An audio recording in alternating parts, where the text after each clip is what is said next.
तो आज भारत जोड़ो न्याय यात्रा का 37वां दिन है। आज यूपी के बाबूगंज में कांग्रेस की बड़ी जनसभा होगी। राहुल गांधी और खड़गे भी इस सभा को संबोधित करेंगे। बड़ी खबर आपको बता रहे हैं, भारत जोड़ो न्याय यात्रा का 37वां दिन है और देखिए आज अगर देखा जाए अमेठी से यात्रा गुजरेगी और बेहद ही महत्वपूर्ण, और आज जनसभा को भी संबोधित करेंगे राहुल गांधी। हालांकि उत्तर प्रदेश की बात की जाए तो आज चौथा दिन है इस यात्रा की। यूपी की बात की जाए तो अमेठी के बाद रायबरेली भी पहुंचेगी ये यात्रा और इसे लेकर कार्यकर्ताओं में बेहद ही जोश और उत्साह देखने को मिल रहा है। एक तरफ अमेठी और रायबरेली की यात्रा की बात की जाए, अखिलेश यादव के शामिल होने की चर्चा थी, लेकिन अब अखिलेश यादव ने यह शर्त रखी है कि पहले सीट शेयरिंग को लेकर चर्चा हो, बातचीत हो, उसके बाद ही वो यात्रा में शामिल होंगे। आपको बता दें यूपी के बाबूगंज में कांग्रेस की बड़ी जनसभा भी होगी। राहुल गांधी जनसभा को संबोधित करेंगे, साथ ही मल्लिकार्जुन खड़गे भी यहां मौजूद होंगे, वो भी सभा को संबोधित करेंगे। तो भारत जोड़ो न्याय यात्रा का आज 37वां दिन है।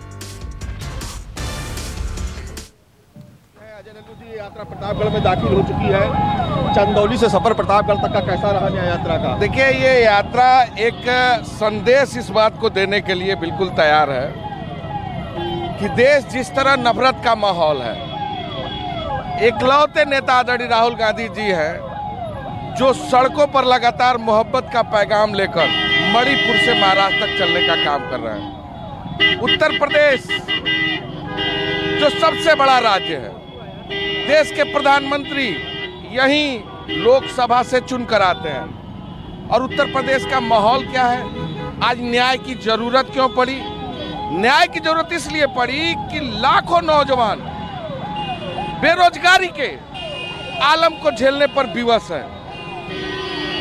आलम यह है उत्तर प्रदेश का, जितने इस देश में लव लेटर लीक नहीं हुए उतने पेपर लीक हो गए। आरओ एआरओ पुलिस की भर्ती के भी पेपर के लीक होने की सूचना आ रही है। 2017 में दरोगा भर्ती, यूपीएसएससी नलकूप ऑपरेटर की भर्ती, आरक्षी की भर्ती, टेट की भर्ती, शिक्षक भर्ती, सहायक अध्यापक की भर्ती, सारी भर्तियां, लेखपाल की भर्ती, जितनी भी भर्तियां, बीडीओ की भर्ती, जितनी भर्तियां योगी सरकार में लगातार भ्रष्टाचार का कंठ में डूबी है और रोज नौजवानों के साथ धोखा, विश्वासघात, उनके पीठ पर खंजर घोंपने का काम इस देश में हो रहा है। किसान आंदोलित है, सड़कों पर है, प्रतिदिन 19 किसान आत्महत्या कर रहा है। कहां सोई है सरकार? गन्ने का दाम नहीं, फसलों का वाजिब मूल्य नहीं, 15 लाख करोड़ पूंजीपतियों का इस देश में सरकार माफ कर सकती है, लेकिन गरीब किसानों का माफ करने की कुव्वत इस सरकार में नहीं है। किसान, नौजवान, गरीबों के लिए न्याय यात्रा लेकर आदरणीय राहुल गांधी चले और बड़े साफ शब्दों में कहूंगा, जब संसद आवारा हो जाए ना तो सड़कों को गुलजार करना चाहिए और यह काम इकलौता विपक्ष का नेता राहुल गांधी कर रहे हैं। अच्छा, इस यात्रा में पल्लवी पटेल शामिल हुई, अखिलेश यादव क्या बाकी और लोग शामिल होंगे इसमें? देखिए, शामिल जरूर होने चाहिए, सबको न्योता दिया गया है और कहा भी गया है। आदरणीय राष्ट्रीय अध्यक्ष जी ने बड़े स्पष्ट शब्दों में कहा कि आप सब लोग आइए, हम सब लोग इंडिया गठबंधन के लोग मजबूती के साथ इकट्ठा होकर इस तानाशाही, भ्रष्टाचारी, अन्यायी, जुल्मी सरकार को, आताताई सरकार को उखाड़ फेंकने का काम करें।